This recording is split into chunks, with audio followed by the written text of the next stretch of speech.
call the March 17th, 2022 Ankrum Town Board meeting to order. Please join me for a salute to the flag. I pledge allegiance to the flag of the United States of America and to the republic for which it stands, one nation, under God, indivisible, with liberty and justice for all. Thank you all for being here in person, and thank all of you who are joining us via Zoom. We're going to have a presentation from Suzette Bowie, who is the real property director of the county, about the 2023 revaluation, which we are starting the data collection phase on as we speak. But before we introduce Suzette and Town Assessor Renee Blue, I would like to ask the board if there are any questions about the February minutes.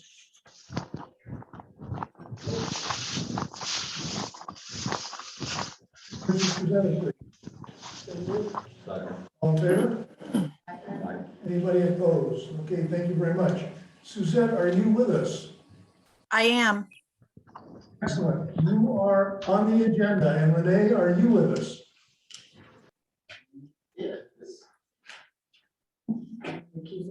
Renee, you just have to unmute. Yes, I'm sorry. Yes, I definitely am on. Yep. Okay, before we start, anybody have anything on the agenda they have to recuse from tonight? Hearing nothing? We're good. Anybody? Okay, Suzette and Renee, you guys want to take it away? Sure. Yep. So I'll lead on this, and Renee, you can jump in as you see fit. Sure. Just a little background. Back in 2019, the county and the town of Ankrum entered into an agreement for the county to assist with completing a full townwide reassessment project, which was originally to be completed in the year 2022, this year's assessment roll. Unfortunately, COVID hit and we ran into some delays with other projects that we were working on. So we needed to push Ankrum back out. We had to push Ankrum out an additional year, which puts you on the agenda for the 2023 assessment roll. I believe that the last time the town of Ankrum did a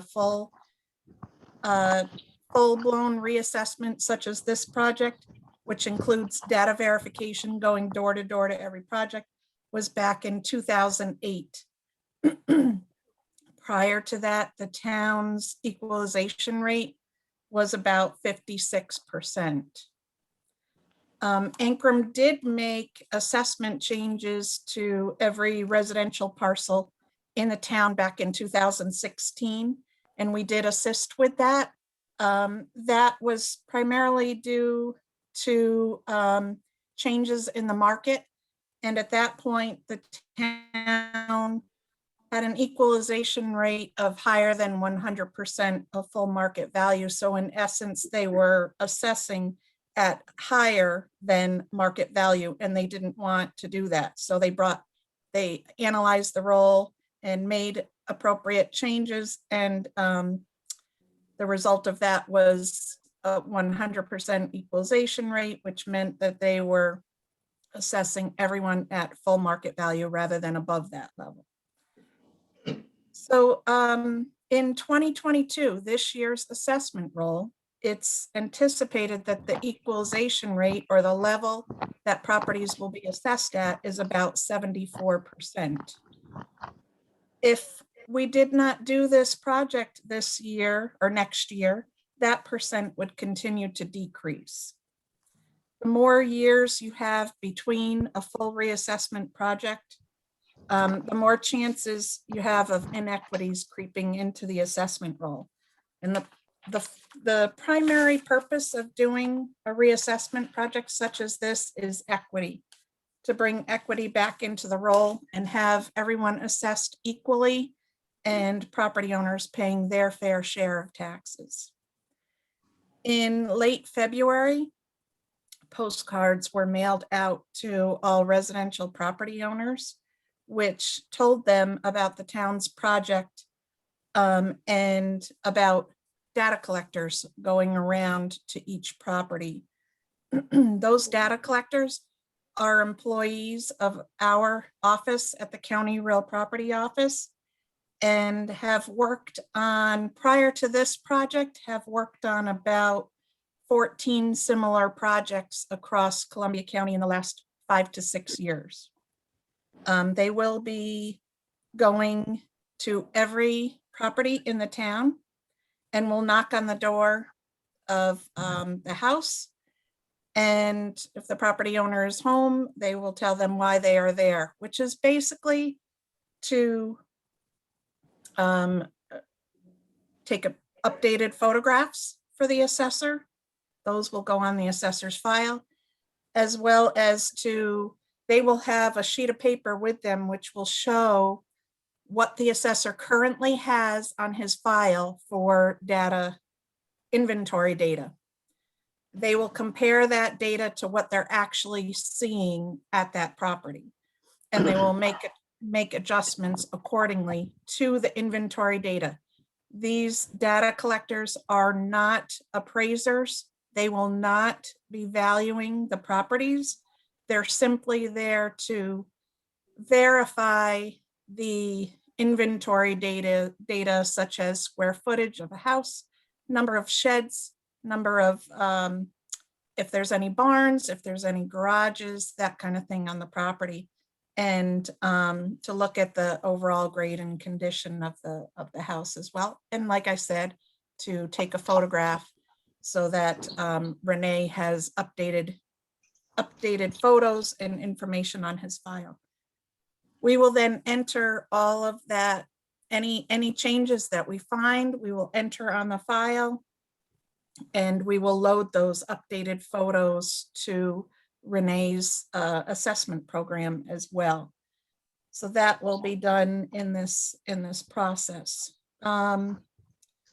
It's not possible for us to make appointments with property owners as we're going through this, simply because we have about 5 months to complete this, and we have about 1,300, close to 1,300 parcels or so to go to.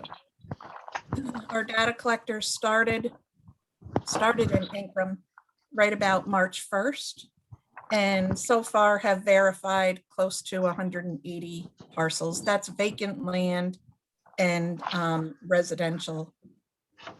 Weather will impact this part of the phase, or this phase of the project, as well as employee days off, not being able to get to properties, etc. If we're unable to get to a residential property, or if the property owner or someone at the house tells the data collector that they don't want them there, then the data collectors will notify the assessor, and I believe that Renee, as assessor, will reach out to those property owners most likely with a letter to them. If the properties are not home, if the property owners are not home, we will, like I said, because we're in a time constraint, we will look at the data, compare to what they see, take our photo, and get off the property at that point. But we do have a job to complete. They are respectful of people's property, and they want to be done, you know, with that parcel as quickly as possible, to move on. Once data verification, once this part of the project has been completed, what's called a data mailer, a notice will go out to each property owner, and that notice will show them what inventory is on their file once after the data collectors have gone through. So I would anticipate that would probably be sometime in July, I'm thinking. And that will show them the square footage, number of bedrooms, bathrooms, if there's a garage, if there's sheds, all that kind of information. If there is something that is not correct on that mailer, then they will be directed with a letter that will either be printed on the reverse side of it or a cover letter that will go into the envelope with it. They will be advised to change the data and send it back to the assessor, and they'll be given a date as to when to do that by. Typically, that's done only if they have a change, but Renee has time to make that decision. After those mailers and after Renee has reviewed the changes that have come back in, he will, we will then start the valuation phase of the project. So I don't anticipate that part of the project to start until fall. We at the county, we have contracted with a vendor who we've worked with for the past couple of, well, we worked with them at the end of 2020 and all of our 2021 projects, 2021 projects, 2022 projects as well. So they will be the ones that will be working on the valuation. And they will work closely with Renee throughout that phase of it. Actually, some of that work, like cleaning up sales and reviewing land tables and neighborhoods, things like that, will may very well start in the summertime when they reach out to Renee. But that the valuation is expected to take several months to complete. And once that is complete, by law, on or about March 1st, assessment disclosure notices have to be mailed out to every property owner. That will be March 1st of 2023. That will show your property owners what their 2023 preliminary assessment is. It will also show, since Ancrum's equalization rate this year will be under 85%. By law, that notice also has to show a hypothetical estimate of how the preliminary assessment will impact their taxes. Taxes meaning town, county, and school district, not special districts. And like I said, those notices will go out in March 1, but I talked with Renee, and we can come back and talk with the town board again prior to those data mailer, those inventory notices going out, which, as I said, would probably be sometime in July, if not sooner. And then we can also come back and talk with you all again about the notices, the actual assessment notices that would go out. One thing to note is those, when I run those notices and I calculate estimated tax rates,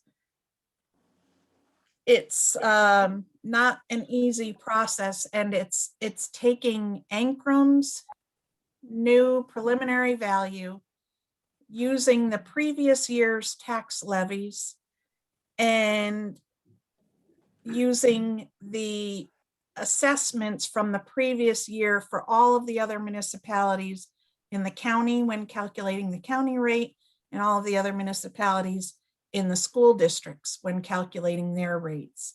Because we won't know, as of March 1st, we won't know any other, we won't have preliminary values for any other municipalities until a tentative roll is filed May 1st. As long as the town, the county, the school districts keep their levy roughly the same as the year before, or within that 2% tax cap, as long as that happens, and the tax rates are, it's anticipated that the tax rates will drop. Every reassessment that we've done, we've seen that happen. We can't guarantee how much they will drop, but you will have a significant amount of increased taxable value in the assessment roll for the town of Ankrum. Increased value, about the same tax levy, means lower tax rates. But it has been, it has been a long time since the town has done a full project like this. Typically, we do see tax changes, about a third stay the same, about a third go down, and about a third increase. It always seems to work out that way, and that's what the state typically says as well. But again, we can't guarantee anything. And one thing, that I want to stress is that the job of the assessor is not to determine the taxes. The job of the assessor is to determine a value for each property in your town. And then based on that value and based on the levy of taxes, then the taxes are distributed to each property owner accordingly. Renee, did you have anything that you wanted to add? Just a couple of things. Excellent presentation, Suzette. It's perfect. I would just say that the valuation company that we're working with, I did work with them some years ago, obviously not in Ankrum, and they're very professional, very forthcoming, and very open. So I know that when I have discussions with them, they're not going to say, well, this is the way it is. It's going to be a back and forth, and it will work. The other thing is that the data collectors is a team of 2 excellent people. I have been in touch with them probably once or twice a week about things that come up specific to Ankrum. And that's good. That's an ongoing discussion, and they are doing due diligence on that. They're not looking to invade privacy, but I've had a couple of people contact me after they got the postcards about the data collection, and said there were some concerns. I suggest that keeps coming. And one of them was like an animal rescue and didn't want somebody coming in close. Another one had a problem road and didn't want the data collector to be stuck in a rut. So there's several of those things going on. So please reach out to me, and I can reach out to the data collectors, and we can make note of this and make it work. Again, nobody's looking to invade anyone's privacy. The data collectors will not come inside your home and see what's going on, how many bedrooms, how many bathrooms.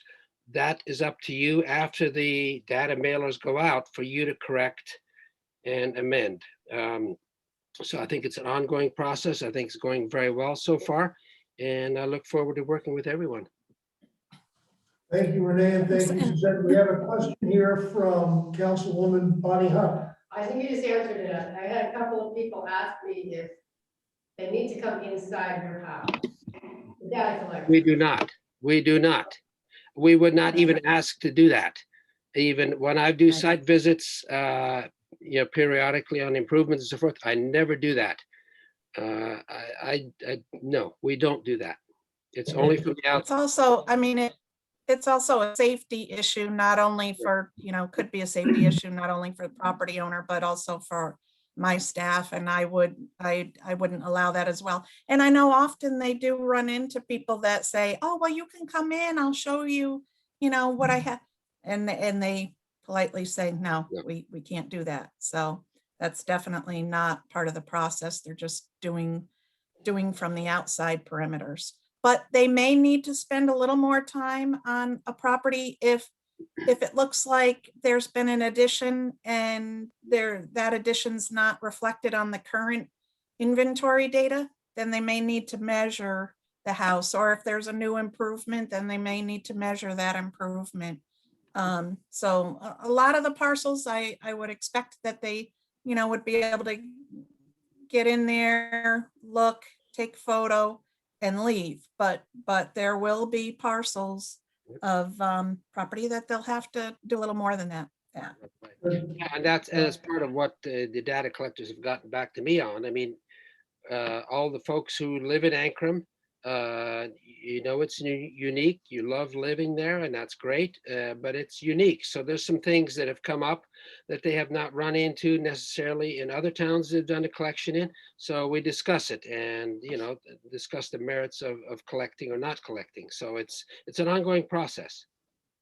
Okay, other questions from the board, David? No. Amy? I have a question. It was mentioned to me, this week actually, that assessments are also taking, not just take into consideration the home and the outbuildings, but they also take into account the view. And are homes assessed on their view?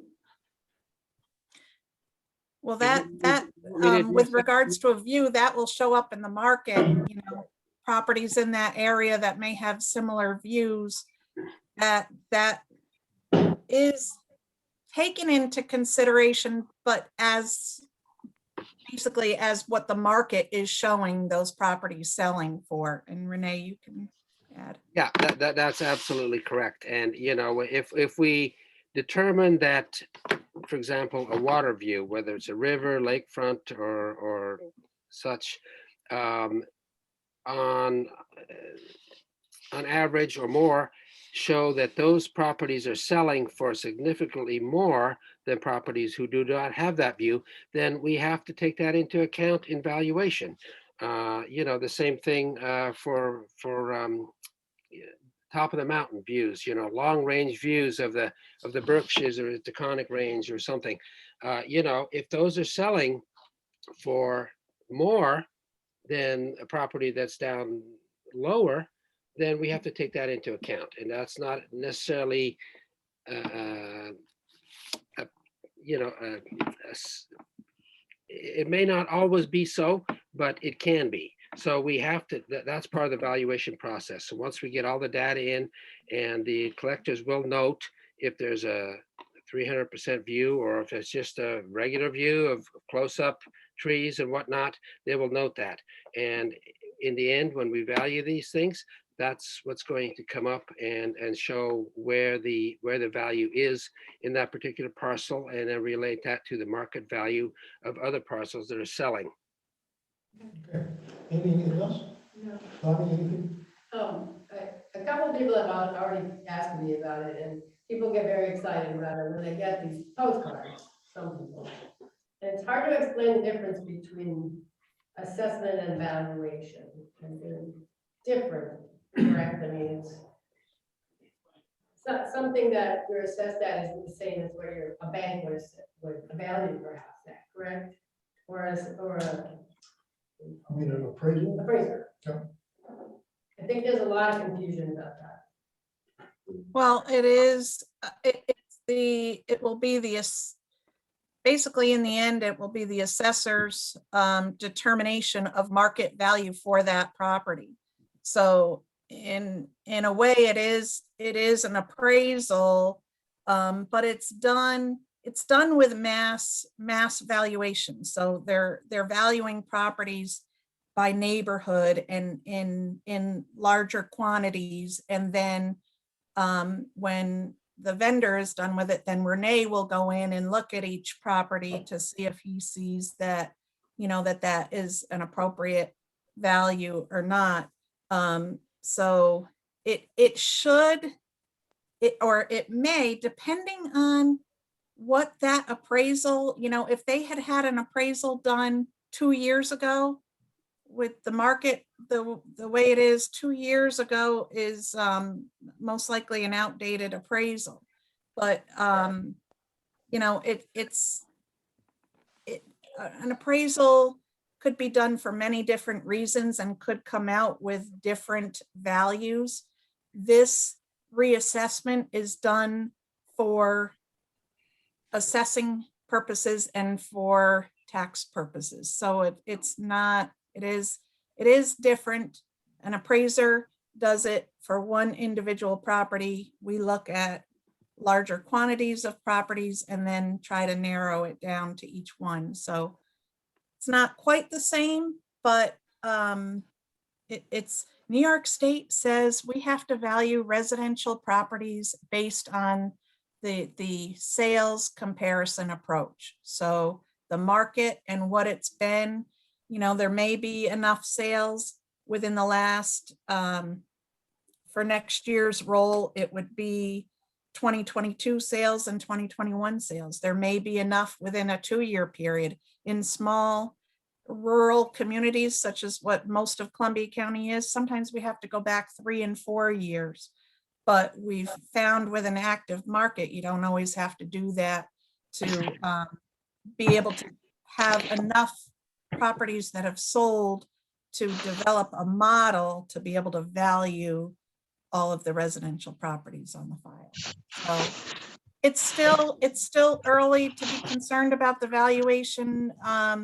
That's, you know, the last phase of the project, but this part of the project now, verifying the inventory and going to door is extremely important as well, because that data will be used to value these properties. So That is correct. And that's why when the data mailers go out in the fall or late summer, we really encourage you to participate and return them and correct.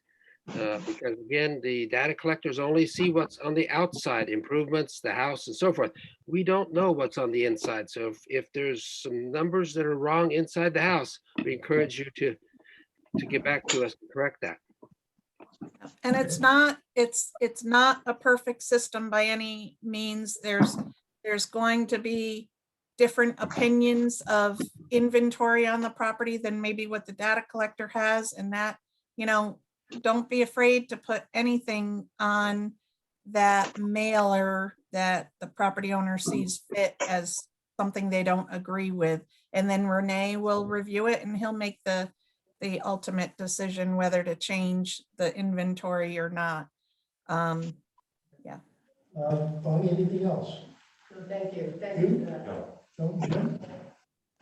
Monica? I just have one thing. We're gonna have a lot of mailings going out. We need to figure out the postage situation. Postage meter, Oh, because right now we're hand stamping everything and every time it's 1,300. okay.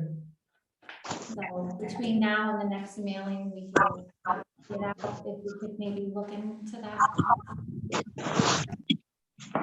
Well, so maybe was gonna help with that, Okay, well, why don't you reach out to Phil and remind him so we can get it because done? I think the last time when we did the big reval in 2008, Jerry Simons was still living and he worked it out with the county, and I think we used the county. Okay, yeah, let's have Phil look at it. And Michael, would you remind Phil? Sorry, about getting Postage meter. Sure. I'll be in touch. Okay, good. Very good. The only other thing I just want to mention real quick with the data verification is that if in the end, and there will be properties that we just will not be able to get to, whether it's the property owner has just absolutely refused any access to their property, or we just can't get there because of muddy driveways, unsafe conditions, perhaps loose dogs even on the property. Unfortunately, one of my data collectors has been bitten by a dog, that she, you know, the door was open when she went to knock on the door, and so there is that. We won't go if we see loose dogs, but you know, it's just, if we can't get to a property, we do have access to aerial images, and that's what's captured and that's what's given to Renee for his file. And then again, it's up to the property owner to verify that inventory and make any changes accordingly. Okay, Suzette, thank you very much. And Renee, thank you very much. Before we let you go, though, I'd like the board to look at resolution number 5, which is the grievance day resolution. We are resolving that the Ankrum Board of Assessment Review will hold its annual grievance day on the Wednesday following the 4th Tuesday in the month of May at times to be established annually. This resolution, as I understand it, will set the date for grievance day in Ankrum, so we don't have to reestablish it every year. Now, Renee, is this satisfactory to you? Absolutely. Okay. Any questions? Can I just ask, is this a change to what it has been in the past? Hasn't it been that Wednesday, the Wednesday after the fourth Tuesday? Renee? No, it wasn't last year because I do work multiple towns now. We kind of flip-flopped on that Tuesday between another town and Ankrum. And that just does not work well. So that's why I recommended to Art to maybe suggest we do a resolution for that Wednesday. And I think that's just a good idea.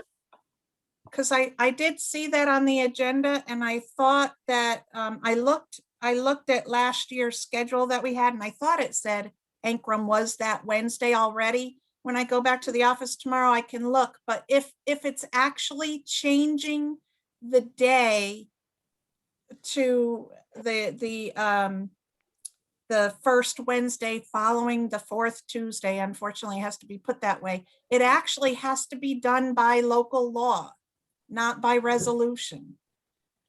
So if you don't have a local law from last year changing it, then it would need to be done by local law this year. I can't remember. Okay, we'll have to look into that. So we have time to do a local law, right? Yeah. Okay, Yes. thank you very much for that. So there's no point in passing this resolution, I guess, right? I wouldn't this month. Let me go and look at the office tomorrow to see if we have a local law from last year. I can't remember how it worked last year, but I know I looked at it because I saw that on the agenda and I thought, wait a minute, Okay, so I was pretty sure that Gallatin was on grievance day.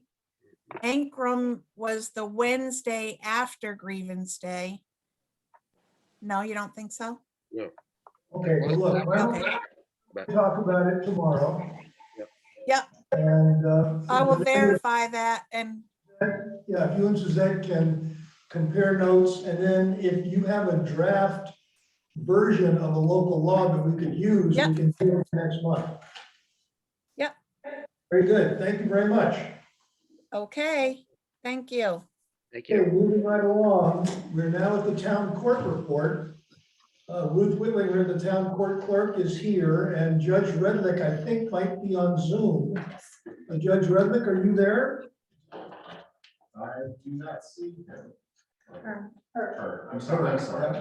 Okay, well, if Judge Redlick is on Zoom, she will check in momentarily, I'm sure. Yep. But Ruth, why don't you go ahead and begin your report? You're welcome. We have a, we have a different year this year. We were recovering from COVID. We were operating as usual. This is our docket book. Every week that we have court, we have a calendar of who's coming in. You guys want to look at it. So we also had the effects of the EEP program, which was very good effect. I don't mind working. I always look at it as job security, but the guys, the troopers and the county sheriffs wrote 145 tickets more than they did the year before, which is like a 45% increase. So we have, due to COVID, we have new things that go on, such as if someone wants to plead guilty, but they don't want to come to court because of COVID, because of the distance, because of work schedules, because a lot of people say, well, I can't make it on Wednesday night. Can I have a Friday? Or can I have a day appointment? Well, we have court on Wednesday nights from 6 to 8 and that's it. So they can plea bargain directly through the mail, pardon my back, with the district attorney's office. They offer them a plea bargain. The defendant approves it, sends it to the court. The judge either approves it, rejects it. And we do a lot of business through the mail, which is less people in and out of the town hall, less people in and out that we have to interface with. I mean, we have the plexiglass, we wear masks. OCA still recommends and advises us that we do need to wear masks within the courtroom. This past year, 2021, there were no bench trials. There was nothing that had to do with testimony. There were no bench trials. There were no small claims, civil judgments. There was also a moratorium on evictions and summary proceedings. They have put in programs as of January 15th of 2022 that has opened up again. We have, I think, 7 or 8 here in Ankrum that we've been hearing over the last month or so. I work in 2 other courts that one court just got completely bombarded. We have 15. So it just, you know, it depends on the court. So, so this year we collected and sent into the state comptroller's office about $69,000, which is the most that we ever have. I have statistics back to 1998. So we sent in $69,000. The town got to keep 38,000 of it, which is a 53.72% return, which is a good thing. This is the invoice of the money that we send to the state comptroller's office and what they give to the county, what they give to the town, and what stays at the state. When it comes back, then I evaluate what came in from traffic tickets or penal law cases, civil law cases, which of course we didn't have any last year. The last 5 years, or more, they have, if you keep track of the copies you make or the letters you send or the tickets you print or the dockets you print and put it in like a spreadsheet, the state will send you 25 cents per copy. I kept track, well, I do always keep track, and this year we brought in about, we got to keep an extra $1,200 from that. So just, it takes a little work, but it's a good amount of money. Yeah. Good amount of money. So especially when you download a summary proceeding file of 57 pages. So, yeah, so other than that, anybody have any questions or anything? Well, I guess the question, the board's gonna have to decide if we want to renew the EEP contract. What's your recommendation on that? Go for it, Go for it. go for it. What were the number of, looks like the number of tickets were extremely high. 2002, 2003, 2004, 2005, 2006, and even 2007 were the same number. And we were not running EEP there. What? Is that, that's closed cases? No, it's under BTL. Yeah, these are closed cases, sorry, these are closed cases to get on here. So, probably, I'm just saying those numbers are, yeah, are even higher than last year. So what was the difference at that time? We had to have somebody writing a bunch more tickets. yeah. Okay. And we also had a lot of tickets that were not prosecuted, that were found in boxes in the old town hall. Things were done to a certain extent and then they were put away for the week. And then the next week started. So there were lots of things that were found. I'm also, the DMV has changed a lot of their rules and regulations. You cannot suspend someone's driving privileges for not paying their tickets anymore. So now we are working, I shouldn't say around that, but now we're working different ways to collect money, such as civil judgments, such as pestering people, sending letters all the time. It's time consuming, it's money consuming, but average traffic ticket that comes in is probably between $193 and $243. So even if you get half a dozen people to pay each round, that you send letters out. Plus I also have a lot of stale things that I wanna move to the paid box and get rid of. Well, going back to the EEP, we have a resolution, the third one. Resolved that the supervisor is authorized to enter into an agreement with the sheriff's department to provide enhanced enforcement patrols during 2022. During days and times to be determined at a cost not to exceed the $12,000 general budget. How does the town board feel about that? Would somebody like to make a motion to that effect? Well, If you look on here, there's 6 years out of 24, then we had more tickets than when we had the EEP. So a quarter of the time, we're getting more tickets than when we had the EEP. And I'm not saying the EEP is a bad thing, but according to our records, at least 6 times we had more tickets. Now, if you take this month alone, I have not downloaded one ticket. And we're already at March 17th. So, and I think there was only 8 tickets for February and I probably, think that's got something to do with weather. yeah, it has to do with weather I and, bet you don't get And many time of tickets year. February, March. yeah. But also, some of the state troopers are saying on some of the main roads at 9 o'clock at night, you go out, you know, they work all different shifts. You go out and there's nobody on the road. Price of gas Yeah. or, you The know, price of gas is gonna make a difference. Right. right. So, I mean, personally, I think it helped us this year. A lot of the tickets sometimes are plea bargained down into a code where the town gets all the money. A speeding ticket, the town will get $15.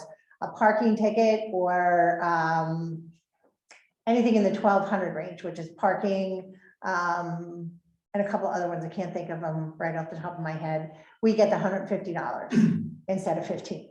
Well, let me just point out that if we sign the contract with the sheriff, that doesn't mean we automatically get patrols. We then have to schedule the patrols for the months we want them, the times we want them. So we have decisions to make going forward. If we don't sign the contract, we don't have the option to schedule these patrols over the summer or whenever we think we need them. So what is our pleasure? So signing the contract gives us the flexibility to go ahead, but we need not necessarily go ahead if we determine otherwise. Correct. Seems like flexibility is the way to go. Do we have to pay? We don't have to pay the money unless they do the Correct. shifts. Right. Yeah, I think the flexibility, if we want to schedule it, is a good idea.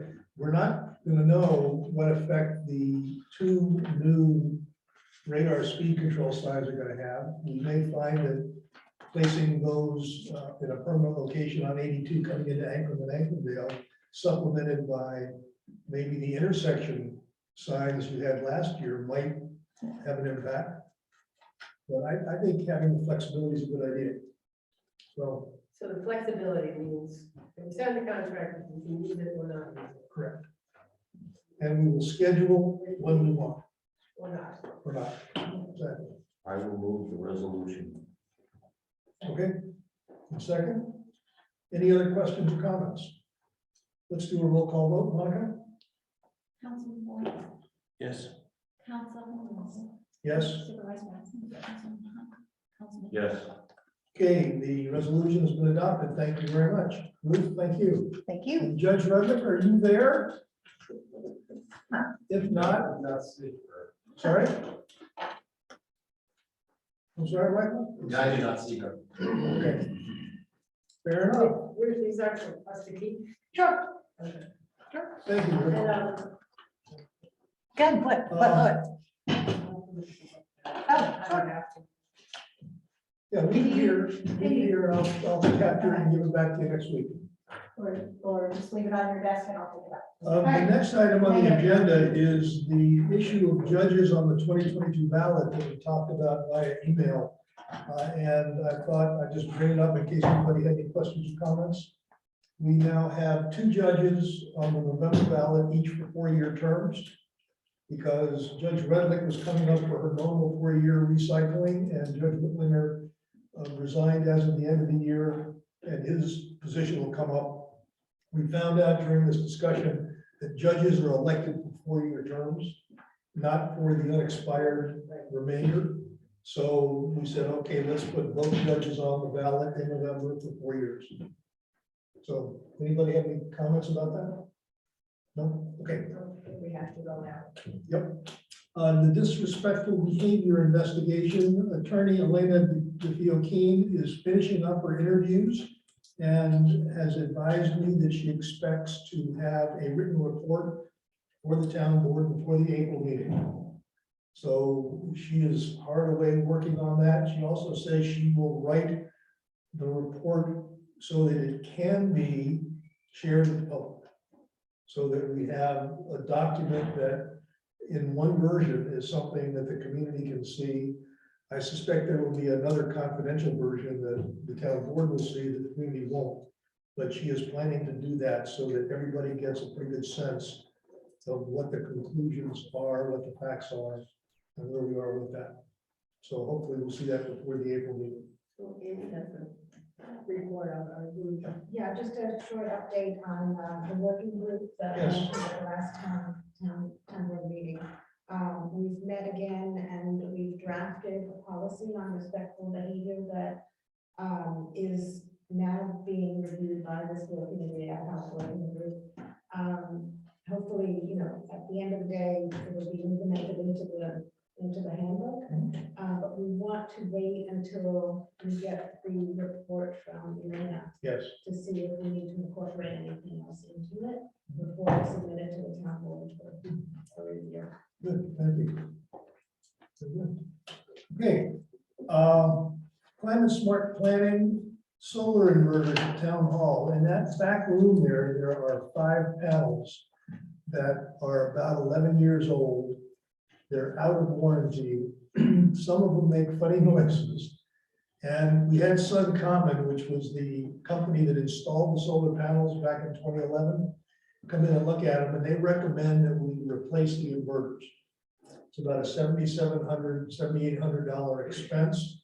The reason they say we should do that is because if an inverter fails, they don't think it can be replaced or repaired in a reasonable period of time because the firm that made this inverter, they think has gone out of business.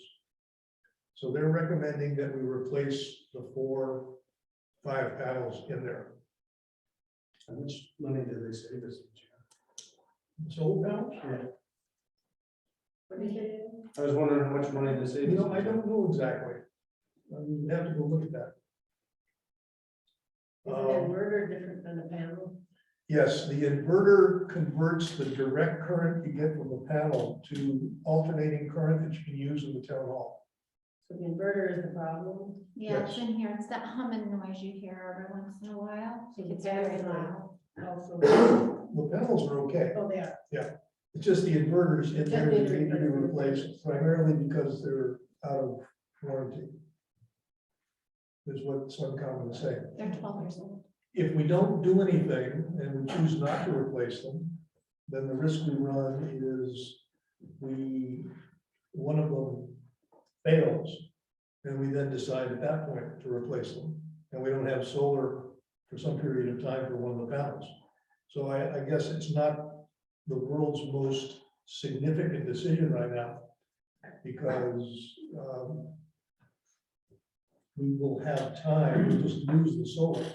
And we can find out, I'll find out how much to say there. And just- There Yeah. is on the Central Hudson bill, which right now,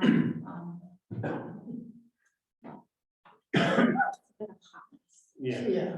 Central Hudson building is very difficult to figure out. so, I mean, we Well, can why don't- definitely look back at 2020. Why don't we do this? We'll get an answer to David's question and reconsider this next month.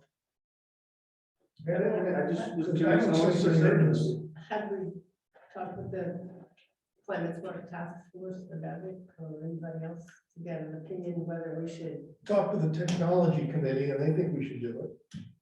I have not heard from Susan about her thoughts. Typically, isn't it, like they put in on solar panels on that, that you did, they're good for 20 years. And then you're gonna replace them, correct? The So that- solar panels are good for 20 years, correct? Well, that's what I mean, if we're gonna get to a certain point, it'd be better to replace the whole system than part of the That's what I'm system. wondering. I mean, are we gonna buy new inverters and then in 7 or 8 years have to replace all the solar panels? And then they say, oh, the new solar panels don't work with these inverters, now you gotta buy another batch. I asked That's that the only question, and they said that if we replace the solar panels with new solar panels in 7 or 8 years, these inverters would still be good. So that's not a problem, but Until the company goes out of business. right, these inverters apparently have a 10-year warranty, solar panels have a 20-year. Okay, I'm just wondering. So I think we can do some more work on this and get the climate smart people involved. Yeah, and is there an issue, a supply chain issue with inverters? I don't Will we be know. able to get them? Don't know. We decide. My impression is we can get them, We can get we them? can get them, yes. Oh, okay. I would think, seems like anything in the world is tough to get hold of. So let's defer the inverters, and we'll get some more information on that. I mean, I would like to see an assessment of, maybe from the climate smart task force of the whole system, see if it's worth keeping, and you know, there's lots of new technology, maybe we want to go into something else. And I think if you're gonna discuss replacing the solar panels, you need to address the fact that we are well aware that something in the next at least 4 or 5 years has to be done with the roof Right, that's leaked Right. lately. yeah. Right. So if you're gonna take the solar panels off, you might as well figure putting a roof on. Yeah. While you have Yeah, it the down. solar panel people say if we decide we want to change the roof, they can take the panels off, we can fix the roof, they can put the panels back on. Apparently, that's not Big an deal. unusual That's what they occurrence. say. All right. So we'll get the climate smart folks to look into this. We will figure out how much the solar panels are saving. And we will talk about it again next month. Amy, you have proposed a New York, New Jersey Watershed Protection Act resolution. Yes, Would you like to talk about that, please? yeah, sure. Earlier this week, Susan Flam and I met with Maddie Feaster of Scenic Hudson to review the proposed New York, New Jersey Watershed Protection Act. There is some documentation that I'm happy to share with whomever would like to see it. What it does is it authorizes annually through 2026, $50 million in federal funds to partner with communities to projects that restore and protect the watershed areas, especially estuaries that are leading into the Hudson. They will provide matching funds to programs that are actually already in progress. And the Scenic Hudson is sending out requests to over 60 towns within New York, asking the towns to make a resolution to support this Watershed Protection Act. And we have that as number 8 on the resolutions sheet. And if we pass this resolution, I guess what we'll do is have Monica give us a version of it that you can send to Delgado. Yeah. Yeah, Okay. Sorry? I said I'll seal it and put it on town. yeah. Yes. Anybody have any questions for Amy about this resolution? Are we thinking of any specific projects? Yeah. Well, there's the water testing that's going on, and there's a lot of the floodplain. This also applies to floodplain management that CIC is working on as well. So I think there's no investment necessary on the town's part. It's only a benefit to us to have federal funds help us. Okay. And Monica, if you want, I can send you, email you some of this documentation. Yeah, that would be very good. Okay. Okay, any other questions or comments? If not, Make the motion. motion from Bonnie, is there a second? David, second, all in favor? Aye. Anyone opposed? Resolution adopted. Amy, thank you very much. Colleen and Susan, are you out there in Zoom land? Colleen is. Ah, excellent. Colleen, do you want to talk at all about climate smart tools? Any- Sure. We don't have too much to update on that, except for the fact that we are progressing towards being able to submit for bronze certification in April for the Climate Smart Communities program. And I think you had circulated an updated resolution or amendment to resolution 23 of 2016, Right. which is that basically all that does is take the original resolution for formation of the committee, the Climate Smart Community Task Force, and the coordinator. It just adds the actual job description of what the coordinator does and what the task force members do. And that's a requirement for the Climate Smart Communities program. And we have to file that for bronze certification. It's a mandatory action. So that was the reasoning behind the amendment to the original resolution. Okay, thank you. This is an attachment, follows the resolutions page. It's amendment 10, or resolution 10, which is in your package. And it is as Colleen just described and amends resolution 23 of 2016. So does anybody have any further questions about this proposed resolution? If not, could I get a motion to adopt this resolution, please? I'll move the resolution. Moved by David, seconded by Hugh, or the other way around, whichever one. I got wants. Hugh first, I'm sorry, Okay, David. I don't care. So can we get a roll call vote on this, please? I'll go with first this time. Councilman Boyd, Yes. Councilman Ford, Supervisor Goslin. Yes. Councilman Hunt. Yes. Councilman Hunt. Yes. Resolution is adopted. Colleen, thank you very much. Thanks. And is there anything else you or Susan have for us? Not that I can think of off the top of my head.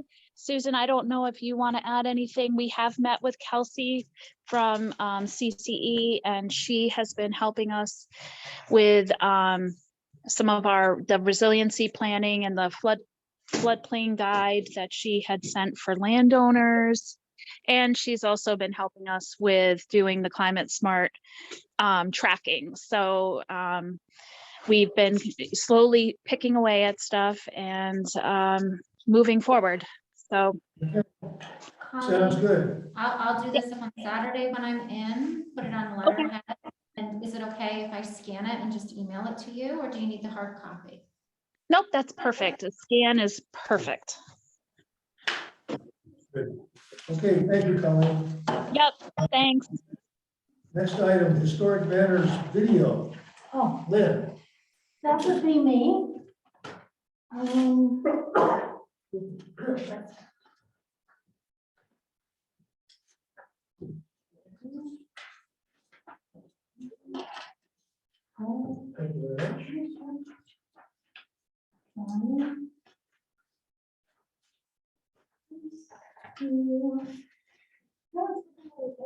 Here, have one. Okay, so this is an update and a request. So the historic banners, we've got 50 of them that have been printed. They're all done. They're all paid for. That came to a total of a little over $4,600. The banners are stored in sealed cartons at the town garage. And we anticipate that we're going to install them in the early spring, date to be determined. What I didn't put on here, which was a mistake, is I want to tell you about a video that we're working on. And the purpose of the video is to really identify and drill down on who the people, the places, and the events are that are depicted in the banners. So that information, if you're driving down the highway, would be too small to really read, but this video would illuminate that. And what's not on here is that it would appear on the website, if you approve it, and it would also be shown at town hall when we have our event, and it would be shared with a town email. And also, I think it's the kind of thing that just the way we all get emails from the Rojan Historical Society and all the organizations in our region that are interested in history, it would be a thing that we could keep using. And, you know, I sort of feel like it's one of those build it and they will come kind of projects. So that's the request part. I'm working with Ankrum photographer B. Doctor on a 4-minute video that, as I say, will illuminate what all the people are in the banners, people, places, and events. But like any great project, when you start working on it, we learned that we had even more wonderful, really good historical images. There's a sort of cache that sort of bubbled up. So we're kind of having those dovetail with the images that are already on the banners. Also, we're going to put in some contemporary photos. But mostly, I would say this is going to be like an 80% vintage Ankrum project. So what I'm here tonight to do is to request that you approve a budget of $2,500 for B Doctor, to do this work on the video. You were also going to check with Dave Hall about Yeah, that didn't work out. The tempo of the music was not what we wanted. So what we're hoping is that we will be able to find copyright-free music for the video. It'll be an instrumental, of course. So, you know, the things that Dave had available were wonderful, but it didn't suit the timing of our project. They were either much too long or much too short. And also the tempo, just for a short video like this, you sort of wanted to engage immediately and get everything going. And his was a little bit more reflective and more austere. So the Dave Hall connection, at least on this project, did not work out. Okay, so we have a big bassoonist in town. Well, that's a new development. I mean, just in the last day or two. maybe we can make our own music, yeah. Well, you know, the thing that was so appealing about with Dave is that it would be, you know, an Ankrum connection, which, you know, you just can't beat it. Yep. So I'm up for bassoon music. But anyway, in the meantime, this is what I'm here for, is Okay. to get some funds for B Doctor. Resolution number 4 on the resolutions page has a cost not to exceed 3,000, because I built in some music costs. So we'll change that to 2,500. Unless you think there's going to be a need for some upside flexibility, or is Well- 2,500 solid? Not on the video, for sure. I mean, you know, that would more than cover Okay, any eventuality on the video. The only thing that's coming down the road at us a little bit further along is, you know, we're gonna redo the vestibule display, and if That's a there's separate- any, that's a yeah, separate that's what I allocation thought you were later. gonna, all right, so we'll change the not to exceed cost to $2,500. yep, that's Does what anybody I'm, have any questions or comments about the proposed video? Yes, Amy? I think it's a great idea. I think it's going to add to a lot of town pride and community. What is the time frame for having it done?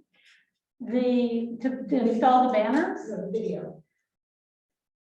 Well, we got very excited and did the work before anybody approved the budget. As, you know, wacky artists. So basically, we're this close to having the whole thing Yeah, I finished. think it's a wonderful idea. So are you including the people and images on the banner plus these other things that you? Yes, in other words, every one of the banners, it'll be identified further who it was, any historic information we could get from the historians about it. And then these other things, for example, one of our banners shows a local married couple at the day of their wedding, I think in 1919. Well, when we were looking through the other historical stuff, we found a whole bunch of other wedding photos, vintage, from other couples being married here in town. And actually, one of them is Jerry and Barbara Simons. Really? Yeah, they look like they're going to the prom. I mean, they are just little twig people in these poofy outfits and all spiffy. But it was just wonderful because it sort of illuminated what was already there. So is it narrating the video or it's all? No, it's going to be an instrumental music track and no narration. Okay. But there'll be typography that is running through that identifies. And in a sense, provides captions Okay. to all of this that I'm describing.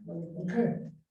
Thank you. Any other questions or comments? What was our original anticipated cost for this venture?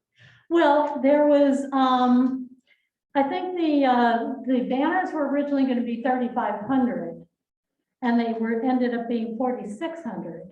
Well, minus the $340 of sales tax, Exactly. 4,300. The reason for the difference is originally I thought I was going to be designing anywhere between like 10 and 12 banners. Ended up being more like 18 or 20. So, you know, of course, with the print shop, having more originals led to a more make-ready cost. So does that help? That's fine. And if you'll recall, we had money in the Heritage Resources Fund that we allocated last year to pay part of this, and we have $2,500 or $2,600 left in the Heritage Resources Fund that we can allocate to contribute to the next phase. This being the next phase. Well, this plus the additional cost of the banners. Because the banners were originally supposed to be 3,500, they came out at 4,300. I remember three something. Yeah. Banners. So the total cost is gonna be 43 plus 25, which is 68. But the 25 will be going to pay for this as well. Or yes, the $2,600 left in the Heritage Resources Fund. You'll see on the budget adjustments that it's being moved over, along with $3,000, which will change to 2,500 for the video. Plus the cost of the wedding dress. Yes. All right, so could I get a motion to approve the historic banners video, please? Amy, thank you. Is there a second? Bonnie, thank you. All in favor? Aye. Anybody opposed? Okay, Lynn, thank you very much. Thank you. Thanks, Lynn. Okay, oh, just out of curiosity, Michael, how many people are on video? We had 17 at the beginning, we are now at 12. 17 and 12. Okay? I think if we want more people to participate, we need to put Iron Star on the agenda. Exactly. And I'm not going to bother to talk about it, we'll just, Okay, sorry about that. Next item is kids camp and town pool. Ruth, for the kids camp. So for those of you who don't know me, my name is Ruth Van Wagner. Ruth, why don't you stand up so the camera can capture you? Okay, sure. Any special area? Right there is fine. Okay, great. So anyway, my name is Ruth Van Wagner. I had started the camp, the Ankrum Summer Camp, in 2011. It was going 40 years ago, and then it stopped for decades. And then I got it going in 2011. And anyway, I did it for 3 years, and then we passed it on to the younger generation. And I'm a teacher. I've been in education for 25 years. I work at the Weebatuck School District, so I do that. But I also am a builder, a contractor, and a real estate investor. So I own rental houses and I fix them up and I flip them. So I kind of do both things.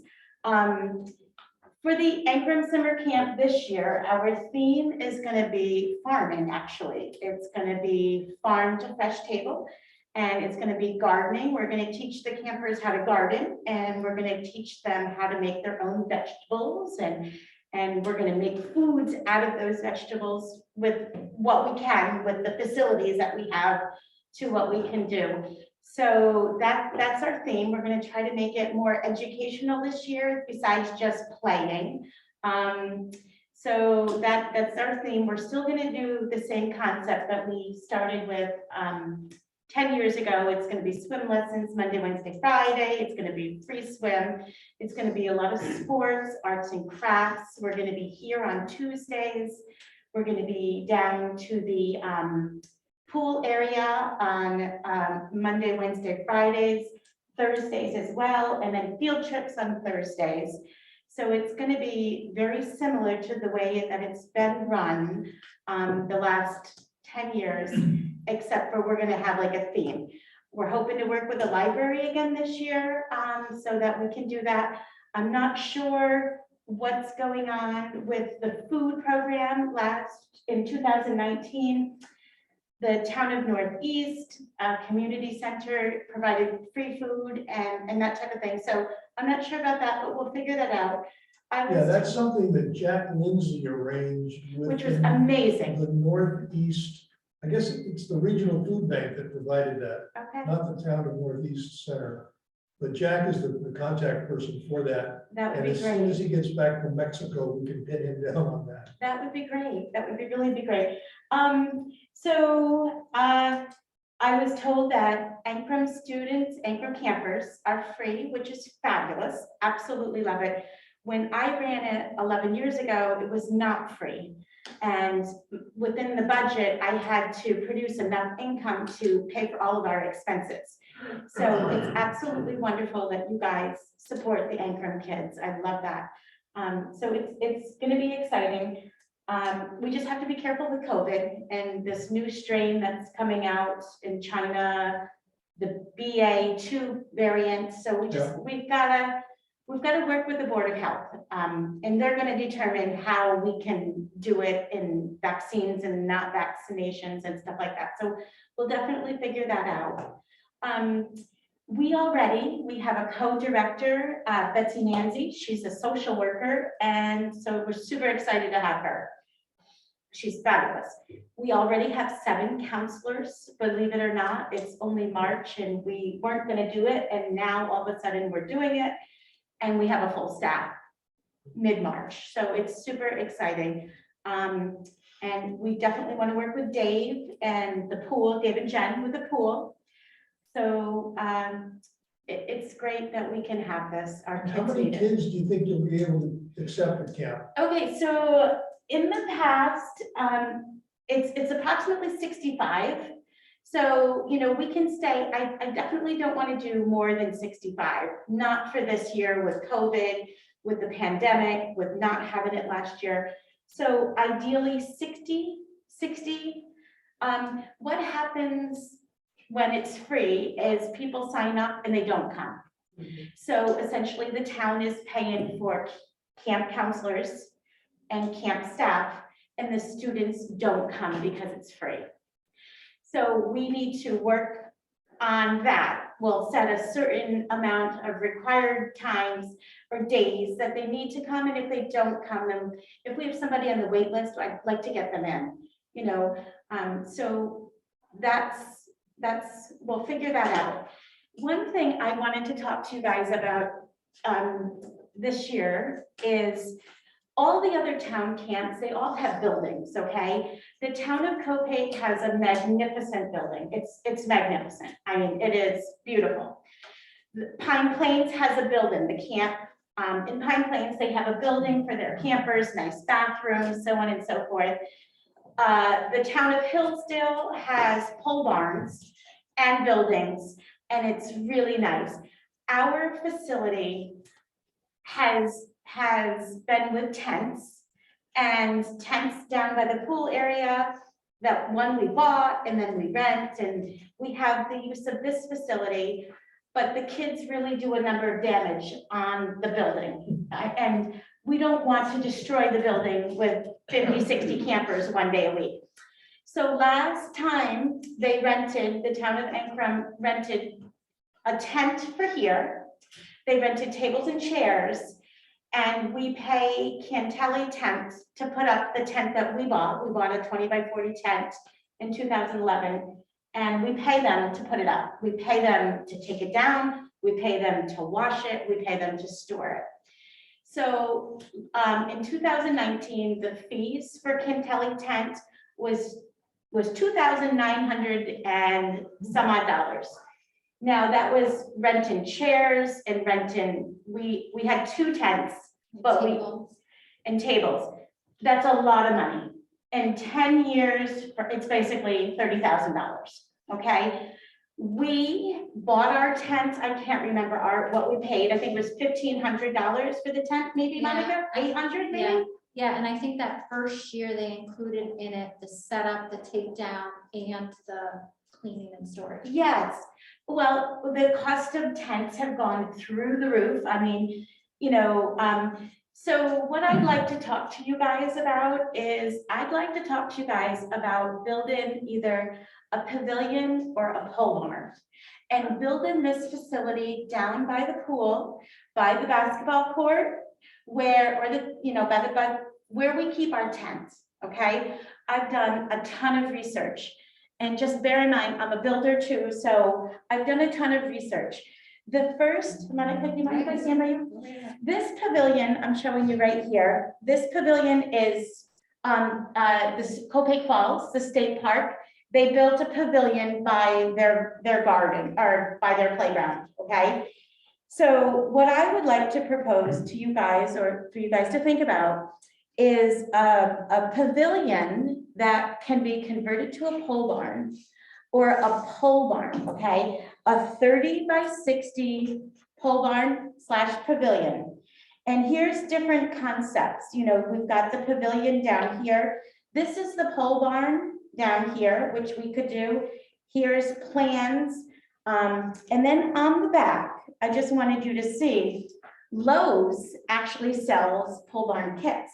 Go figure, I wouldn't even know. So they sell pole barn kits that we could do a 30 by 60 pole barn kit. And the price is $14,000 some odd dollars.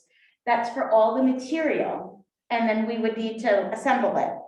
Prices right here are over here as to what a pole barn would cost. And I am anticipating no more than 25,000.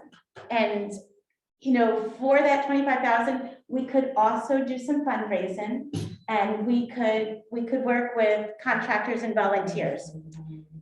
So there's many different styles. We could do metal, we could do batten board, we could do all kinds of things.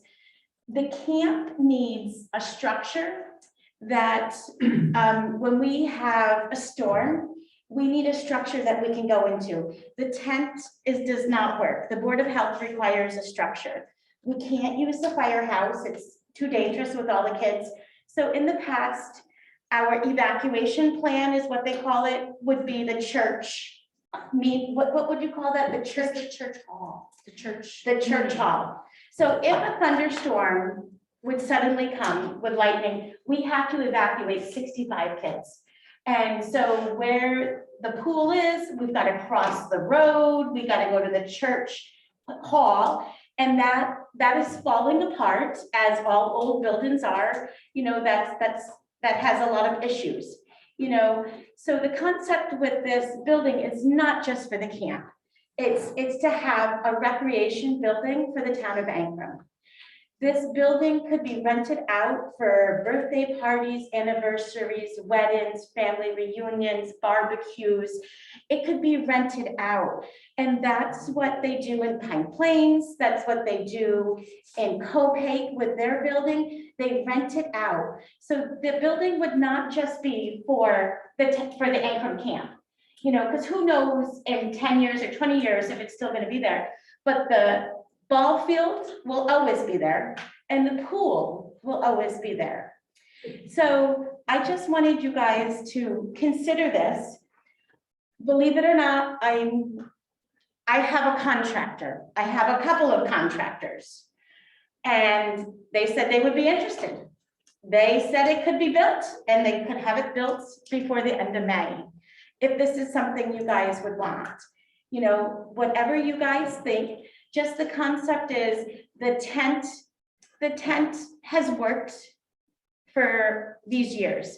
However, for what we're spending for a tent over 10 years, we could have a building. And I don't want a $100,000 building. I don't want a $150,000 building. We want the basics, just the basics. And in the future, not this year, but in the future, maybe instead of the pool area needing handicapped access bathrooms, which they do need, okay? Maybe this building could have handicapped access bathrooms. And that way the town of Ancram meets the handicapped guidelines.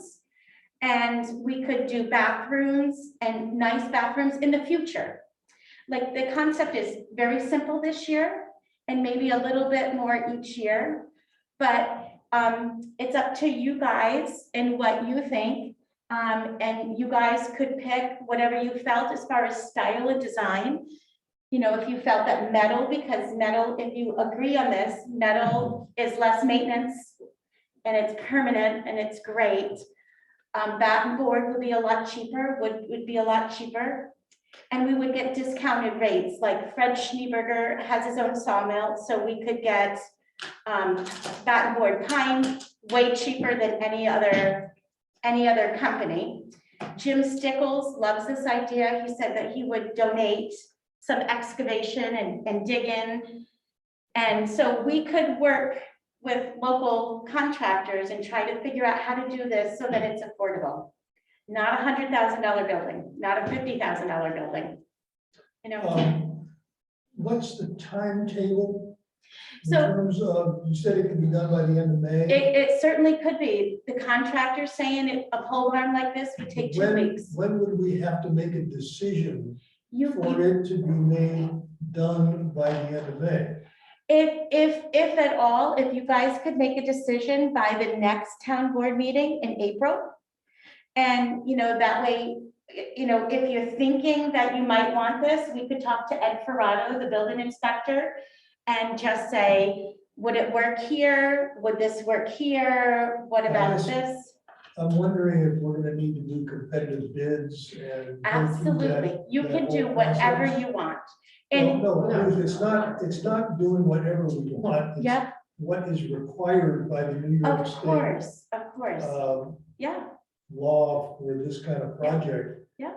You know, and we decide in April, and then we send out this thing, we've got to get it designed, we've got to send out specs, we've Yeah. got to get bids. I mean, we probably won't be in a position to accept the bids until June or July. right. So it's unrealistic, I think, to expect this to be done by the end of May. Right. But Whatever let me you do this. guys, Let me find out from our engineer. Yeah. What the time frame is Okay. for something like this. 'Cause, absolutely. We just went through a drill like this for the heating system here at Town Hall. Yep. And it took a long time. Did it take and even if this isn't done this year, just to propose this for the Yeah. future, it's not like there's a timetable that it has to be done. I'm just trying to say that, look, renting a tent and tables and chairs for $3,000 every year is very Now, expensive. That part I understand completely. Yeah. I think though the question is whether it's realistic to get this done this year. Absolutely, and whatever you guys decide, just so you know, pole barns are very, very common. There's engineered plans. You buy the engineered plans and they're already engineered and they're stamped. So it's not like we have to hire an engineer for $5,000 or an architect for $10,000. A pole barn is very, very simple and we want to keep it simple. You know, we don't need to get crazy as far as engineers and architects, because you know how expensive they are. It can get really expensive. Right.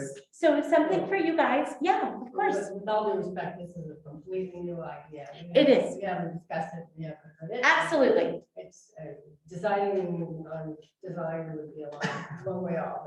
Absolutely. And we'd have to figure out how to pay for it. Absolutely. I totally agree.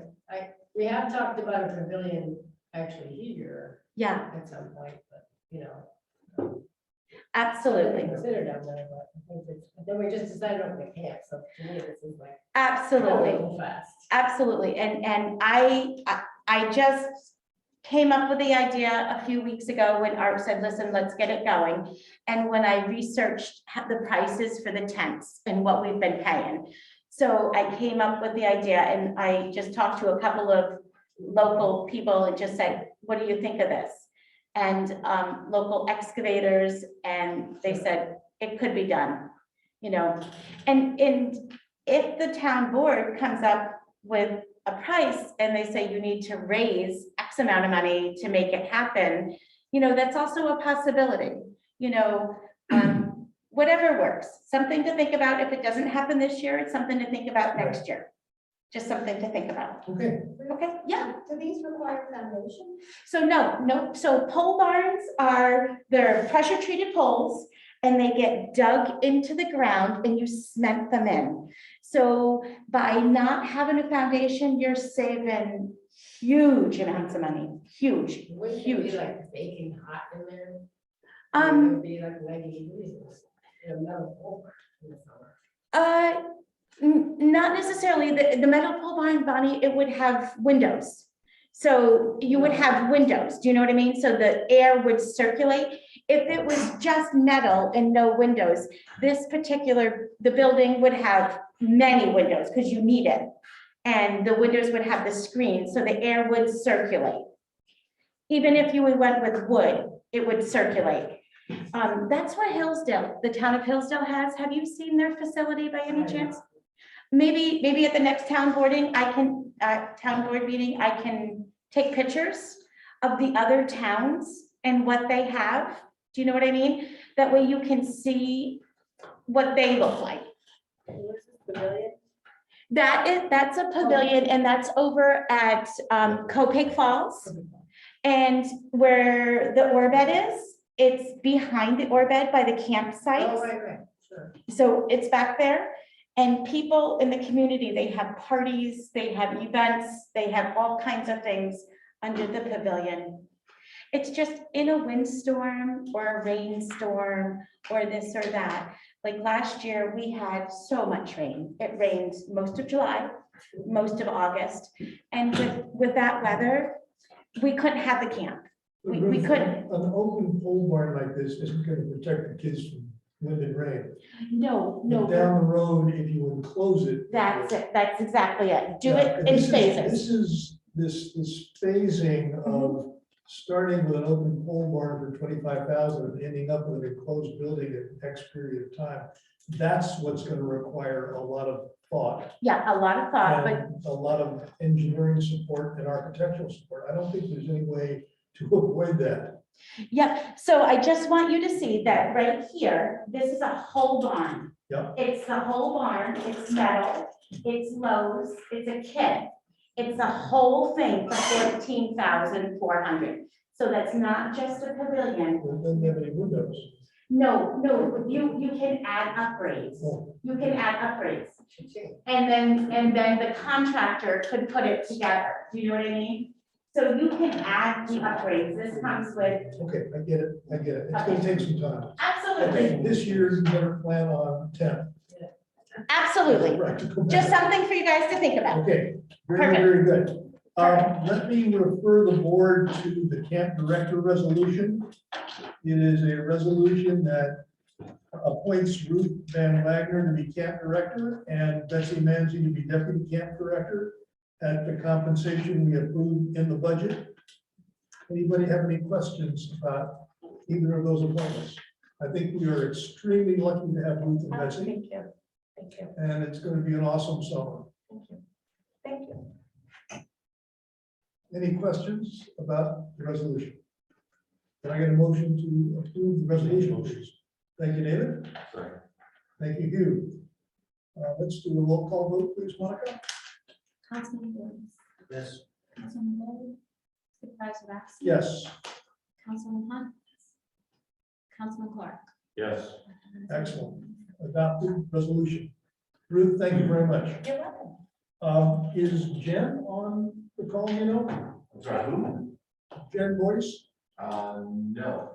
She was on her way here when we had the fire call. Oh, okay. I'm quite honestly shocked she's not here, which means that it went worse than I thought, and maybe I should be there. But that's just the way that goes. Okay, well, we can, I know I know that she Jen, has interviews with a couple people lifeguards, for lifeguards. good. And I know she's working with the contractor to get the bathrooms handicap accessed, and she's working with some folks to get that chair installed, so Yeah. she's on top of it, that's good. Okay, terrific. My report, very briefly, the month of February was a normal month, except that the risk level to our financial situation has, I think, become more significant than it was when we did the budget. given the inflation rate, given the shortage of all kinds of commodities, especially oil, given the uncertainty of the economy, the probability of continued supply chain shortages, we may see some gas prices, yeah, we may see some significant deterioration in the economy. And that says we should be careful and cautious with how we spend our money for the next few months. We're lucky in that we have a lot of excess cash, but I think the situation has dramatically changed. In terms of the capital plan, I revised the 2022-2026 capital plan to reflect the addition of about $100,000 a year of contingent money, which is what we normally budget and don't spend. That's been our historic contribution to the fund. And this is something Bob Wilcox pointed out. The last set of numbers did not have this $100,000 contingent amount, and the total year-end cash balance in 2026 was about $875. When you add the $400,000 of contingent funding, you're back up to the 1276 number. There's talk that we might want to spend some of that on a strategic investment. The Strategic Investment Committee is looking into a $500,000 investment in a variety of ways, which they're going to come back to the board with sometime in the next 6 months. But bottom line, we are in a very good position financially, as long as the economy does not collapse. COVID supplies, just so everybody knows, and I'm going to send out another reminder, we have plenty of masks, plenty of test kits, and plenty of sanitizer. And I've been talking to supervisors around the county. Everybody's got a gazillion of each one of these supplies, because the state basically got its act together to distribute this stuff late in the process as COVID was receding. And hopefully we won't need to use it, but if we do need to use it, we have it. I don't know, David, if you need any more of the fire company?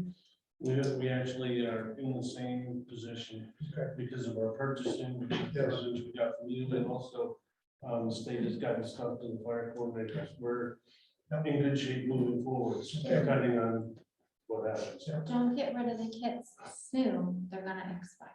Right. They expire in June and the second batch expires in July. And the question is, does that really matter?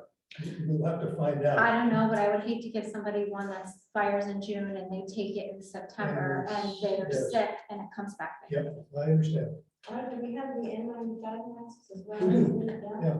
So if you need some, we will. Yep. On the HVAC system, I got some good news from Bob Travis. He says that those HVAC units are going to be available May or June, not in the fall or winter. The problem now is the electrical systems that we need to upgrade the town hall to accept those new heating units. But Bob also says he thinks we can do a workaround where we don't need the electrical upgrades. We can install the heating units and then just, figure out how to jury-rig the electrical system so we can deal with it. More to come. Town board member comments. Dave, anything from you? The only thing really, I'm going to be on Zoom in our April meeting. We are doing a final inspection trip for new fire trucks. Thank you. Amy? No, nothing more. Bonnie? Is Paul on the charting on the Zoom? I'm sorry, who? Paul? Ricciardi? No, I'm sorry. Okay. He was gonna give us a little report on the Economic Development Committee that we had another short meeting, and I think our long range plan is that the Economic Development Committee had 3 goals, and one of them was housing. I think we're gonna just focus on housing. And we're gonna try to get some new members. We're reaching out to some other people who might want to join, because there's only really 3 of us. And what we'd like to do ultimately is create, propose a town-wide meeting, maybe on a Saturday afternoon in April, and do a presentation of the of the situation that exists and some ideas about how we can remedy some solutions we can come up with, and then just let people know and participate here or and on Zoom, and asking questions they might want to ask. So that's kind of where we're headed with that, and hopefully we can get some new members and there's some money out there. We just have to come up with some projects that we can actually apply to. Got some ideas. Dave Hall, who's a real estate agent now, is on the committee, and he's trying to work, do some work on. There's a virtual housing conference Yes. scheduled for the end of March, March 30th. Yes. Okay, And I sent that around, and it, there's the Tri-Town group is continuing to meet, not very often, but. So there's a lot happening, we just, it's painfully slow. okay. Have you reached out to any young, I hate to use the word local, I'm trying but to, demographic people to I'm try trying to, to. And, it's tough. Is there any news on the Habitat houses in Anchorage? Every time I ask Al, he says they're working on it, he said they were gonna be in by Christmas, and then I don't see anything yet. But he said they're going, they have to go through the bank mortgage process, which is, it's really tough for that demographic because they have to comply with so many things against And it's going to get tougher as interest rates go up. I And know. Interest rates are at historic rates. I keep asking him, and he doesn't have any good news. Okay, thank you, Bonnie. You? No. Okay, town highway superintendent. We've been busy with the snow and ice operations. We've conducted operations for snow and ice for 11 days in the month of February and 4 so far in March. Hopefully it's over. Wishful thinking on my part, I'm sure. I remember April 15th. In between, we continue to look over the trucks, make repairs as necessary. Fuel and snow removal counts are probably in danger of overruns this year. I think my snow has been installed down to $4,000. And the last delivery of fuel and or gasoline we got is approximately 4 times what we were paying 2 years ago. So that's what it is. One quick thing, I'd like to thank Jim and his crew.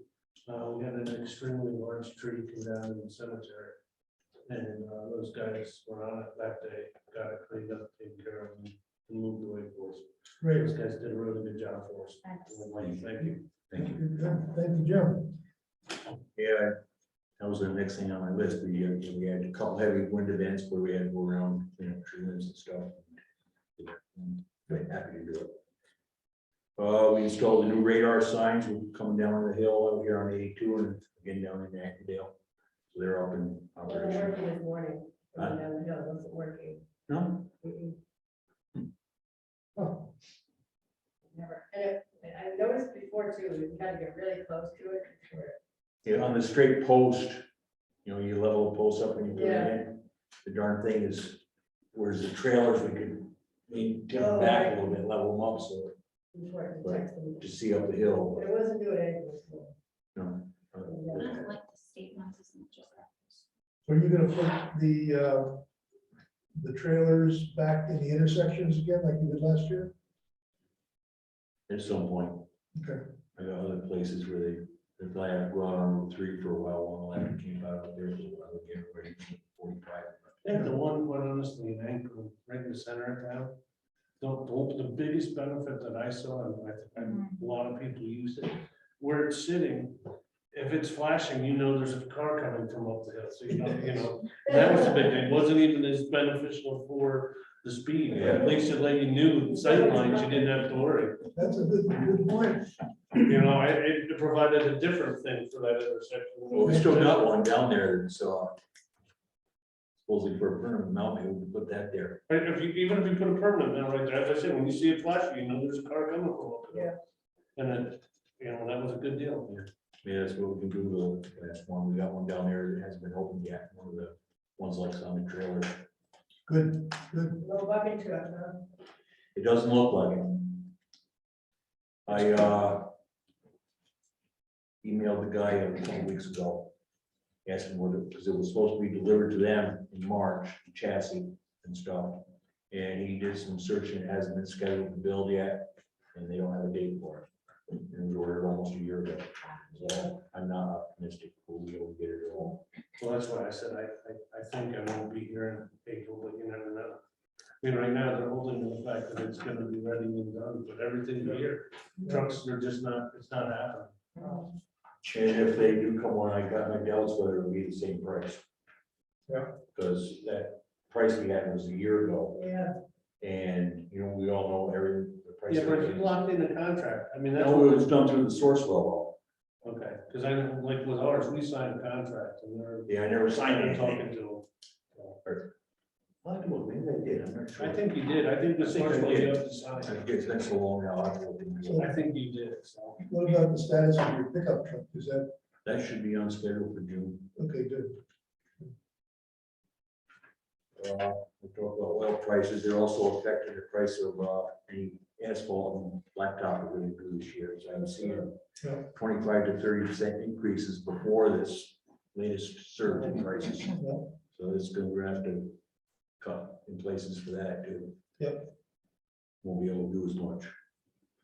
And the highway school will be held from June 6th to 8th in Ithaca, and I'll be attending that. Yep. It's your guys' pleasure to go there. Yeah, we've got a resolution authorizing Jim to go to highway school at a cost not to exceed $1,200. Won't be that much. Okay. So can I get a motion to approve that resolution, please? Make the motion. Thank you, David. Is there a second? Second, all in favor? Thank you. Anybody opposed? Okay, good. While we're on that page, why don't we approve the town clerk conference too? Monica's going to Albany sometime then.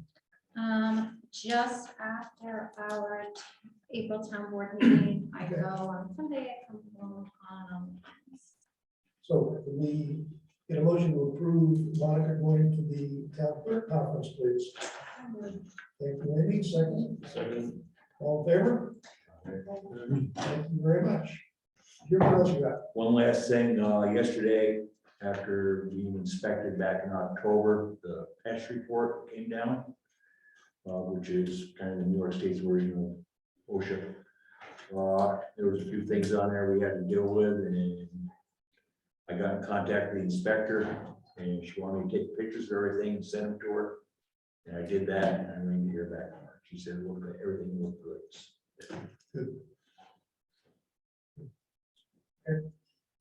We also, on the salt shed idea, we got a very good note from Jamie and Kathy. It kind of provided some background information on salt, and I think we all ought to take a look at that and figure out whether or not there are alternatives. I know that you guys already have cut back your use of salt. Yeah, we use very little compared to other agencies. You've got like what, a 1/3 salt, 2/3 sand mixture? That's our hottest mix. It travels between 2.5 to 4 to 1, depending on the weather. 2.5 to 4 to 1. Yeah, What's 2.5? 2.5 sand to Oh, 1 salt, okay, up to 4 salt or sand to 1 salt. okay. Whereas most of the state trucks you see are just straight. Pure salt. salt, Yeah. county as well. County as That's, well. And this morning I emailed the state engineer of, there's how much we use per lane mile. Yep. And I got mine figured out for on the annual basis. I don't have the numbers in front of me. I'm just working on it this afternoon. In the state, they do it, they gave me the amounts that they're supposedly use for, depending on what the weather's doing per trip. Yep. And I had it figured out on an annual basis, how much we use for the whole year. So I got to do a little math there and get it all figured out. What's the state use per lane mile? Per trip, On average, they have, for what's going on, they use different amounts. Obviously, it's usually between, I think the low is 160, or no, that was us, 175 to 275 pounds per lane mile. Yeah, we got that thing from Jamie, I think yesterday, so I think. I figured ours was 159 on average. Yeah. I read through the materials that Jamie sent. It's very helpful. It cites at least 2 different pieces of work from the Carey Institute. And while certainly they talk about brine and so on in place of salt, particularly as heavily as the state uses it, Jim is on the right track there, but in several places, that also talks about building better salt storage sites and minimize waste. And it goes on when talking about the problem and the solution, along with, again, with the brine solution. It talks about proper salt storage. Salt piles should be contained. Municipalities should invest in these, adopt storage best practices. My understanding is that that's what you were looking to do with the shed. See, our whole problem is we have to continually refill our barn over the course of the winter because there's not enough storage in there. You know, 2 good storms wipes out our storage, our sand and salt mix. And we did that. The town had nothing when we did that 10 years ago. So that we, you know, it was a definite improvement. But the little thing I keep my straight salt in, which I have to get continually delivered, is crumbling. It's falling down. And without some serious work, you know, we put some mafia blocks up there against it because it's an old laid up stone foundation and it's started to tip over and put the blocks there and kind of prop it up, but it's in bad shape. Well, neither here nor there about that. What are we gonna do with that building if it's not storing salt? What are we gonna do? I think I can keep that little, well, I'm talking about that little shed. That little spot back there, yeah, where the salt is. It's probably just what we take it down off.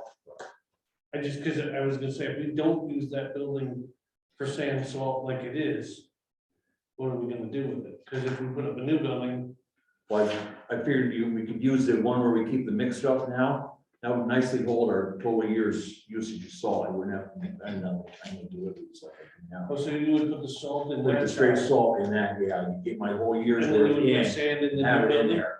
Yeah, because now I have to, sometimes I get caught short, you know, he mixes some up and I don't have, he burns it out what's out there and I gotta wait for another delivery. So you're not really talking about building a salt shed, you're talking about building a storage shed for the mix, mixture yes, of sand and salt. yes. Okay. And the real question in my mind is if you're using a 1/3 salt, 2/3 sand mixture, how effective is that? Or I guess, how environmentally friendly is that compared to the alternatives? I think we use it less because, you know, we're using the sand. Right. You have that residual grit left on the roads where a lot of times we don't have to go out for black ice. Whereas the state's out continually dumping salt, straight salt, we don't have to because we have the sand there because the black ice usually goes away relatively quickly, you know, once the sun gets out. This whole daylight savings time is gonna complicate all that, we do that, but that's a topic for another day. Okay. So you would pre-mix it. Yeah, we pre-mix it. See, another problem with How are you having, gonna do that with different mixes? well, if the salt's there, you know, we depend on what the weather conditions are, they stir a little bit extra in and they load the trucks, you know, that's how we do it. You know, sometimes we don't need So it to, would still have to be a building that would contain the salt.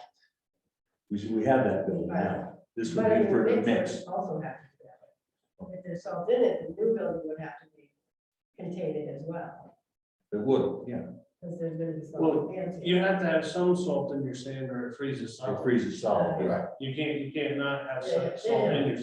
sand. You're never gonna spread it on anything. Right, but it would still have to be environmentally contained.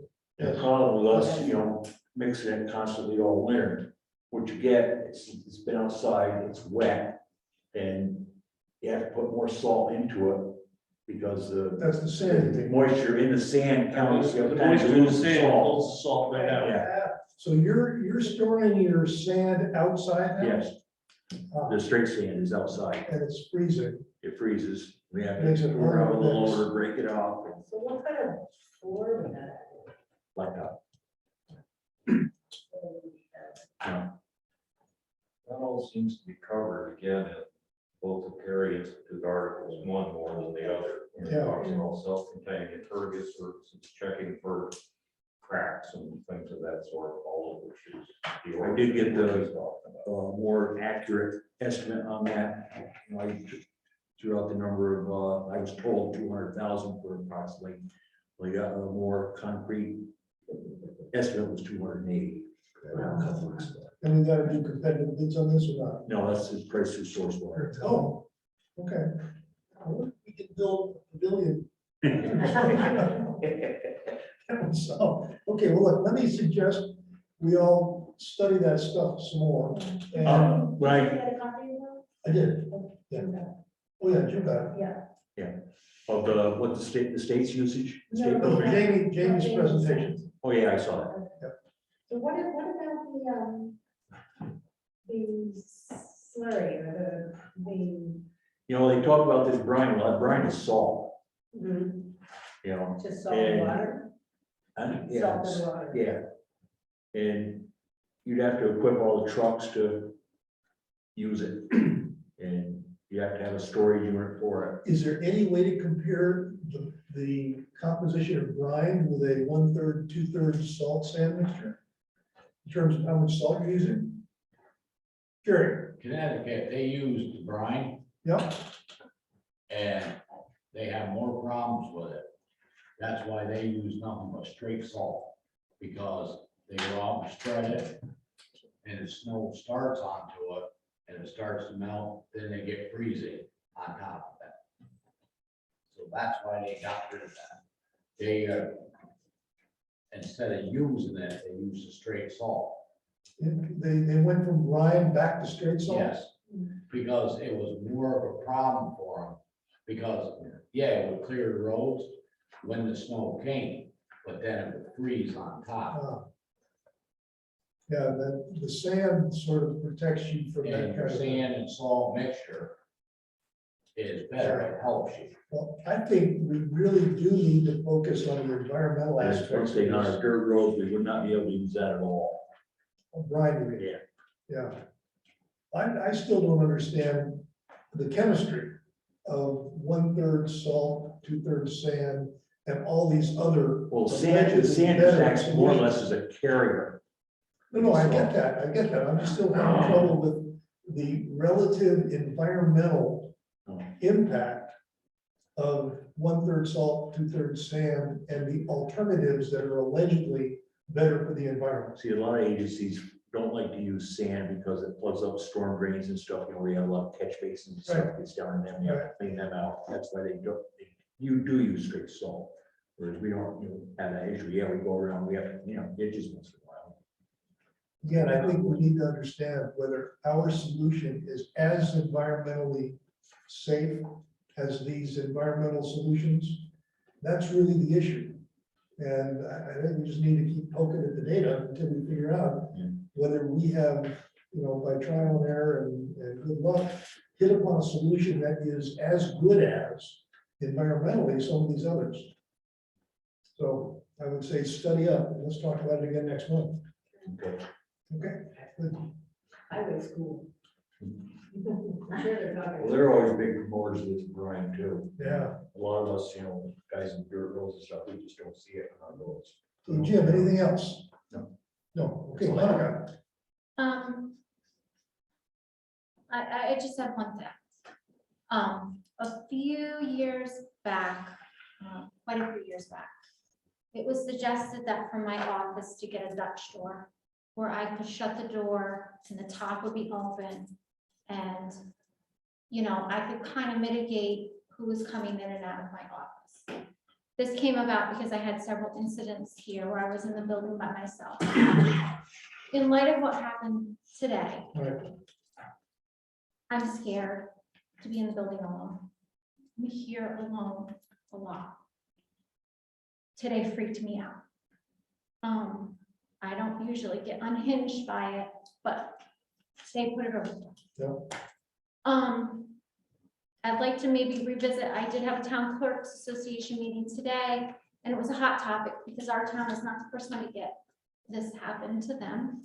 And a lot of my fellow town clerks said they lock the building up when they're in there by themselves and only allow people in that they're seen and letting them in. I don't want to lock my public out. I've always been open and let people in.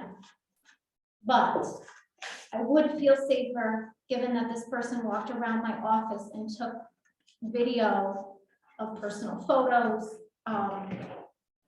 It was off the rack. Okay. To be able to keep people out if I have to. Let's get a Dutch door. Now, how would that help? Well, this gentleman came into my office and just walked and touched and picked up things and went through the mail. And this way I would keep them out in the hallway. If they needed to. Unless you wanted to. Right, unless I wanted to invite them in, I can get up, I can go to the door, I can even take my laptop with me. But with being here by myself, it maybe would give me a little bit of a Okay, barrier. yes. No The problem. panic button is great, but how long before the You have one? police would get here? I do have one. I'll call Bob Reed and see if we can come in and take a look at it. I was so thankful that you guys were here today. Yeah. So is this guy legitimate? You know? He came in totally dressed in black. He had a hood on, he had a mask on. All you could see was his eyes. Very Video- invasive. very Nice invasive. questioning, Very invasive. And like I said, he came into my office. I had mail that was going out, so I was getting ready to go to my meeting. He went through the mail on my desk the whole time, if you don't mind, like this. Then proceeded to walk around my office a bit. And I have pictures of my great grandparents and stuff. He took a photo of that. I was just saying, First Amendment is one thing, but you can have areas where it's He was only being- authorized personnel only and He different. was Very trying- very provocative. He was Provocative. trying to get us to reach to a certain level that we would lose our cool. And he's got it on video and then put it up and God knows what would happen after that. Yeah. It was I- scary. I asked him to He move- just said his name. Multiple You know, times. that's- You said almost in his first. Really? That's wrong. And he filed a FOIL request. So it's a real thing, this audit? Yes, Amelia had one. I looked it up online. It tells all And what's the purpose? Yeah. what that. is First it? Amendment audit, it's called. But what, it's They're trying to. They're trying to provoke police responses and Is it the state that's doing it? no. No, it's like a grassroots organization. Oh. I guess they post YouTube videos all the time. But it was like he was casing the building. Yeah, I haven't had a chance yet. It was like he was casing the building. He went down the hallway, took video all down the And they hallway. wouldn't leave, He would not leave. Mm-hmm. so they're trying to promote it or something. Luckily, Jim was in my office when the guy walked in, so I felt protected. They almost succeeded provoking me. Okay, I will Monica, get prices on the door. yes, we'll do that. Okay, thank you. Any questions for Monica? Okay, I've got a resolution, I've got budget adjustments, two of them, one for Climate Smart, some engineering fees on the HVA system from late last year, and the Pro Printer banner bill that we got, total of $7,190. If I could get a motion to approve the budget adjustments. I make it. Thank you, David. Okay. Second, all in favor? Aye. Anybody opposed? Okay, and now another motion to approve the warrants and pay the bills. Thank you, David. Okay. Thank you, Bonnie. All in favor? Anybody opposed? Okay, we have one more resolution, and that is the building department clerk. Resolved that the building department is authorized to hire a clerk at the standard $21 per hour salary. I sent around a resume for a woman that Ed has identified as somebody who knows the building department functions. She has worked in that department in a couple of towns. John England also knows it and thinks highly of her, and she'll be in on Saturday. So I would appreciate a motion to authorize us to hire that lady. Thank you, Bonnie. Second, all in favor? Anybody opposed? Okay, thank you very much.